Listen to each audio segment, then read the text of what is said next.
Assalamualaikum warahmatullahi wabarakatuh. Jadi teman-teman, ada info menarik. Sekaligus ini sebuah info yang sangat memalukan kepada kita selaku warga Aceh. Di mana ada berita yang menyebar di medsos tentang bantuan banjir yang dikorupsi oleh pejabat-pejabat di Aceh. Dan di sini teman-teman disebutkan bahwa yang terlibat dalam skandal ini jabat terbesar adalah Sekda Aceh. Sebanyak 132 miliar bantuan banjir, uang banjir yang diberikan oleh berbagai macam pihak, baik dari pemerintah nasional ataupun pihak-pihak lainnya, semua masih mengendap di rekening. Sampai dengan saat ini, masyarakat Aceh yang korban banjir masih menunggu penyaluran dana tersebut, namun tak kunjung datang. Selidiki, ternyata dana itu masih belum dicairkan. Belum ada penjelasan yang jelas yang diberikan oleh Sekda kepada publik untuk mengklarifikasi kebenaran berita ini.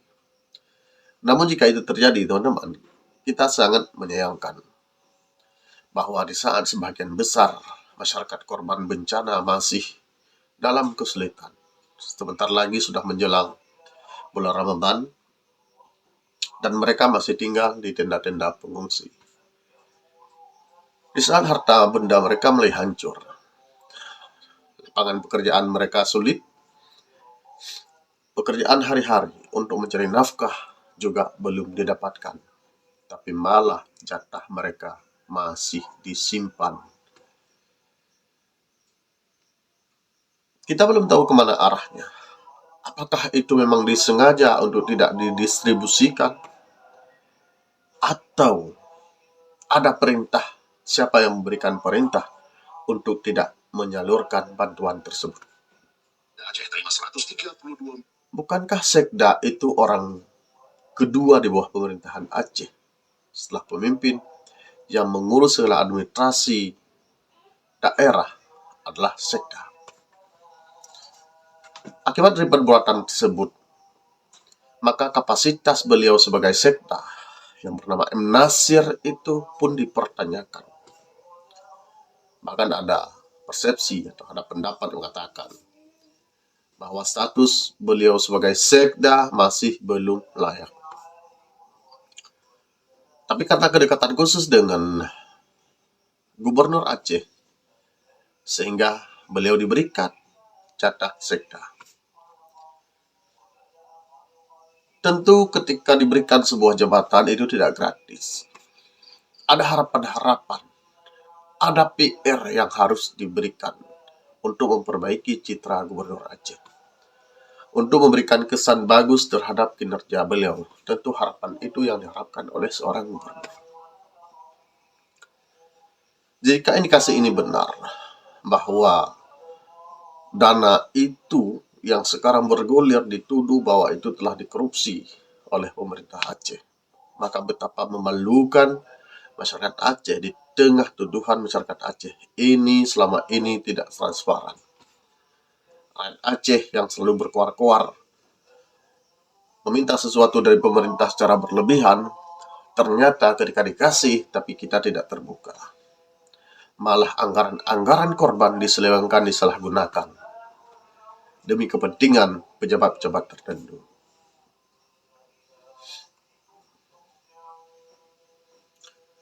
Publik hari ini mulai resah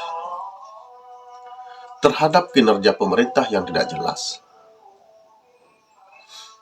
Banyak pihak yang memberikan komentar di podcast, di media sosial tentang hal ini. Salah satunya, teman-teman, ini dia komentar. Ternyata kan Sekda kita ini, kalau kita lihat di dalam ASN, pendidikan ASN itu ada yang disebut Diklatip misalkan. Ya, eselon 4, 3, 2, 1. Nah, yang mana diikuti oleh Sekda kita ini? Pangkatnya juga kan pangkat nadaponan. Tapi apa yang dilakukan oleh Pansel misalkan, yang diikuti oleh Sekda?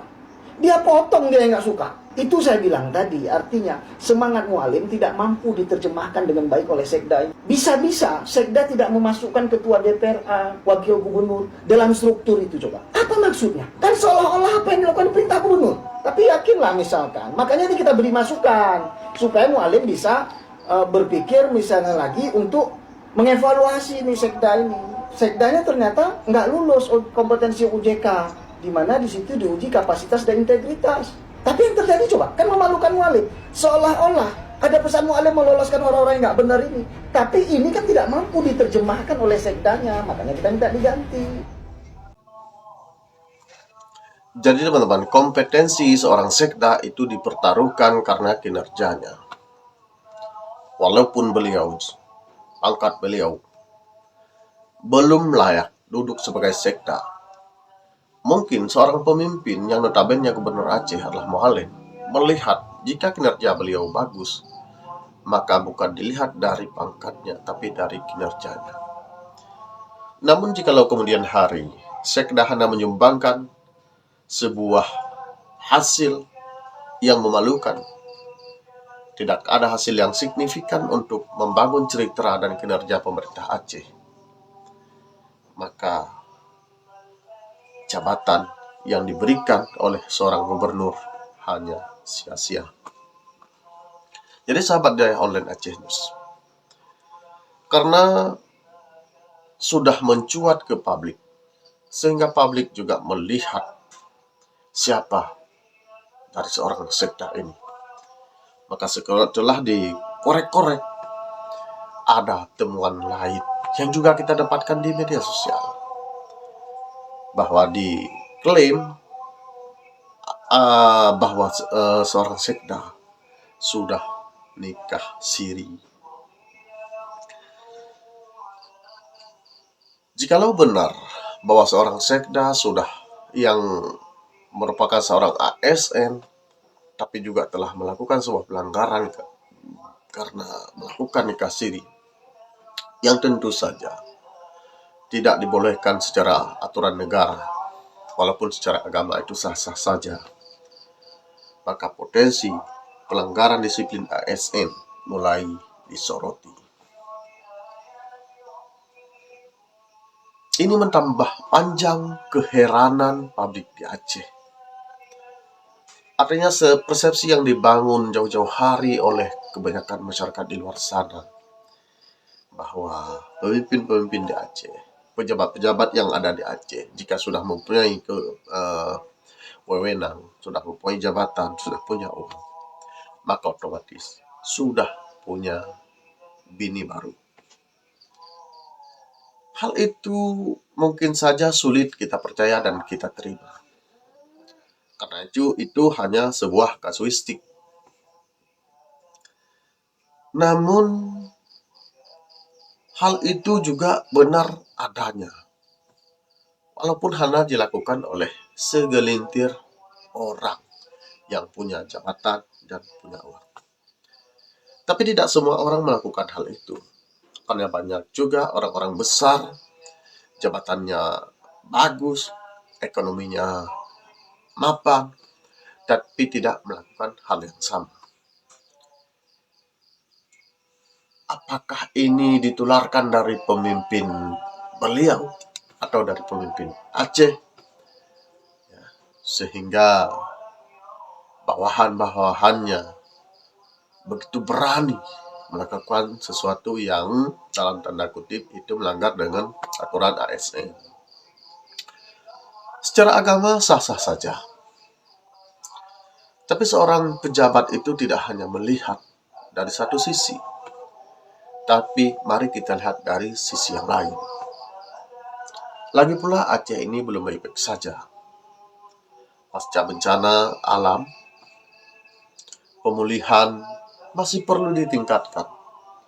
Pembangunan rumah, baik huntara atau huntap, harus disegerakan. Sebentar lagi memasuki bulan suci Ramadan. Seharusnya yang harus diringankan terlebih dahulu adalah penderitaan rakyat korban banjir.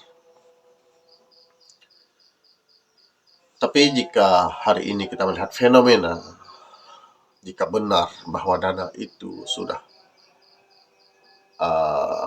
dikorupsi, mudah-mudahan tidak terjadi, atau belum disalurkan kepada korban banjir, maka kita berharap bahwa ada niat baik dari pemerintah untuk melihat bagaimana nasib rakyat ini ke depan. Tidak hanya mereka hanya menjadi tumbal di saat pemilu, mereka hanya korban janji manis. Tetapi di saat pemimpin dibutuhkan oleh mereka, justru bukan pemimpin yang hadir. Bukan uluran tangan mereka yang menyentuh hati-hati para pengungsi, para korban. Malah sebaliknya, jatah mereka diselewengkan. Ini belum lagi kita melihat bahwa kondisi-kondisi kecil yang terjadi di kabupaten kota. Kita ketahui bahwa selama banjir ini banyak berseliweran di media sosial. Bagaimana sikap pemerintah daerah dalam melihat korban. Ada yang bantuan banjirnya diendapkan di suatu tempat. Ada yang pejabatnya tidak hadir ke lapangan.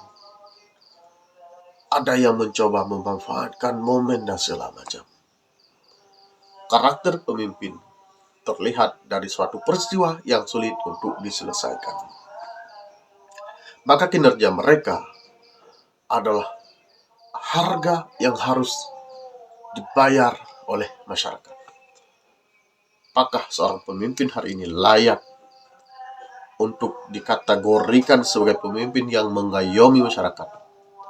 Atau mereka tak ubah hanya sebagai perpanjangan diktator tangan-tangan di Jakarta? Oke sahabat Daya Online Aceh News, mungkin hanya ini saja ya pada kesempatan yang berbahagia ini. Semoga para korban banjir diberikan ketabahan dan para pemimpin terbuka hatinya untuk melihat dengan jelas bagaimana nasib rakyat yang tertimpa musibah. Billahi taufiq wal hidayah. Assalamualaikum warahmatullahi wabarakatuh.